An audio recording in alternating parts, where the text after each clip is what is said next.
Marcellus Barksdale Spotlight interview with Chantelle Pressley. Hi guys, it's Chantelle Pressley here, and we have Marcellus Barksdale here as our special guest for the Spotlight interview. So Marcellus, just want to say thank you for coming. Really glad to have you here. Thank you for inviting me on the show. Interested to see what are you going to ask me today, but don't be scared or offended, because anything you ask me, I might ask you right back. So all right, I'll be ready for anything. That's my disclaimer. All right, let's get right into it. So just tell us a little bit, what does a typical week look like in your life? So right now, I'm working every day, 8 to 5. And outside of work, I'm coaching 8th grade AAU basketball. We're heading to Chicago this weekend. July is a pretty busy month for us. So the weekend, I'm coaching, practice during the week with that. Also like to golf in my spare time. And I still speak pretty regularly and, volunteer at a couple mentor groups and, always trying to fill my time with youth. Excellent. So is that where you kind of see your future heading towards, working with kids, working with the youth, speaking, coaching? Not so much coaching. I like coaching, my kids right now, because again, it's not really about basketball. Basketball is the tool I use to, interact with my kids on a regular basis. However, it's using, that game to kind of touch on a lot of other things to help them grow, develop, and mature. And looking towards the future, that's what I'm really passionate about, being able to be actively involved in, empowering youth. And, many people inspired me along the way, and provided me with resources and different opportunities, and I'm just trying to do my part as much as I can to pay that forward. Okay, absolutely. I like where you're going with that. Now, speaking of working with the youth and things like that, as a kid or while you were growing up, is there anything now, if you could go back in the past and change one mistake, what would that be? Oh man, one mistake. Let's see. I done bumped my head a few times along the road. But if I were to say, one particular mistake, I really couldn't point to one, because again, I was able to learn even in doing wrong sometimes. But very, very fortunate that I didn't make any decisions that were going to be very detrimental to my future. So I was always, even if I did bump my head, I was always able to kind of get back on track. But if I could go back and do it all over again, I would have been more deliberate and intentional with my communication every single day, and not taking any moment, any opportunity for granted, because again, we all know that life is short, but when you're younger, you don't really get a chance to experience life like that. So just making the most of each moment every single day. I could have had a more positive attitude a couple of days. Really could have used my time a lot more effectively in encouraging others. But that's one thing. If there's anything that I could do differently, it'd probably be just making the most of every single interaction, every single day. Okay. And I know you said you bumped your head a few times along the way. Is there one person in your life that you kind of go to for advice when things kind of get a little rocky, or you just aren't sure? Yeah, there's actually, I've been blessed with an amazing support system in my family.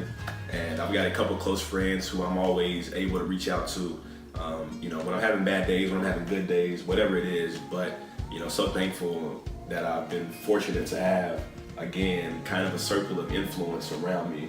And now that I'm growing a lot more, I always try to seek out and find, new people to be mentors and coaches to me as I navigate down different paths of my life. Okay. Well, now that you're 25 years old, has your family put any pressure on you in the avenues of they want you to be in a relationship, they want you to start a family? Oh man, being only honest, if my mom's not ready to be a granny yet. Okay. So she's how old is my mom? She is, I'm gonna tell her age. She looks amazing. She's young. She's not gonna get offended if I tell her, she's blessed to, see it. But she is 58. Okay. So, she says she's not trying to be granny until she's about 70. So until 70. I'm joking, of course. But no real pressure on that area. But again, my mom, she's never really kind of butted her head in my personal life, which I'm thankful for. But no real pressure on that. But again, I'm getting a little older. But to say I'm out here actively looking for a relationship, I don't know if I'd really say that. Okay. So, I'm single, by the way. That's fair enough. And since you are single now, like, what's one thing that you would say is, like, if you were painting a picture of a perfect date, what does that look like for you? Perfect date, being only honest, the most perfect date is the date that goes completely wrong. And if you're somehow able to manage that situation and get to a point where you can look back on it and laugh. And again, I've got the worst luck when it comes to a lot of stuff, and whether it's spilling a drink, whether it's tripping, just doing something crazy, something clumsy, whether it's nerves or whatever. But a lot of those things that you feel that are going so wrong could very easily be the thing you look back on and laugh and connect with too. So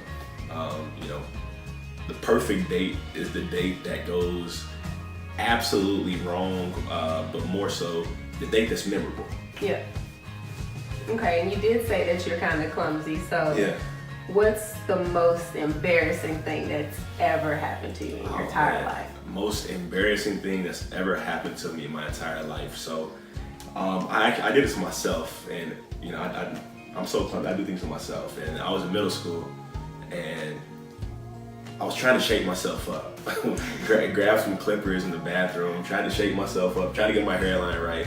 Think picture day was coming up in a few days, and I wasn't going to the barbershop. I probably could have went to the barbershop, but I was 7th grade trying to, I don't even know what I was doing. Be but independent. Trying to be independent, go word, rebellious, whatever it is, and try to shake myself up. Ended up cutting off. I looked absolutely horrible.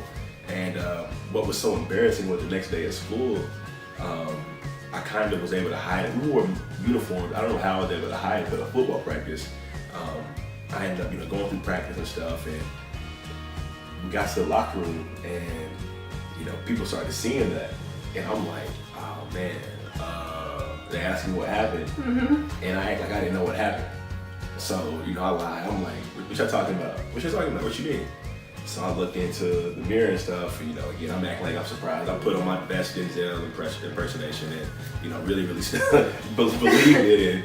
And I was like, oh, I think my helmet took my hair off right here. I don't know what happened, but just looking back, I was real embarrassing, because like, dang, bro, like I couldn't face the embarrassment of I did it to myself, so I had to make up a story. And just looking back on it, I was like, bro, what were you really doing? So I walked around for about another week looking like a complete fool. So that is that was bad. That was rough. Any hair problems?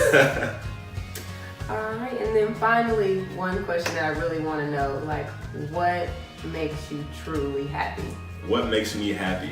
I'm a big family person. I've got an amazing family, and really being with my family, but more importantly, true happiness to me is not only spending time with my family, but being able to be there for my family. So, whether it's whatever's needed in any type of situation. So I'm always happy if I can have a conversation with a family member, whether it's being able to help, offer genuine help through tough times, through good times, a shoulder to cry on. But true happiness to me is being there for my family. Absolutely. Well, that was wonderful. Thank you so much for being here. Thank you guys for watching. I really appreciate it. You guys like this video, share it, make a comment. If you have any additional questions for Marcellus, drop it in the comment box below, and we'll make sure he answers those for you. And again, thank you so much for having me on the show. Enjoy being on Showtime with Chantelle. Or Spotlight, my bad. That's fine.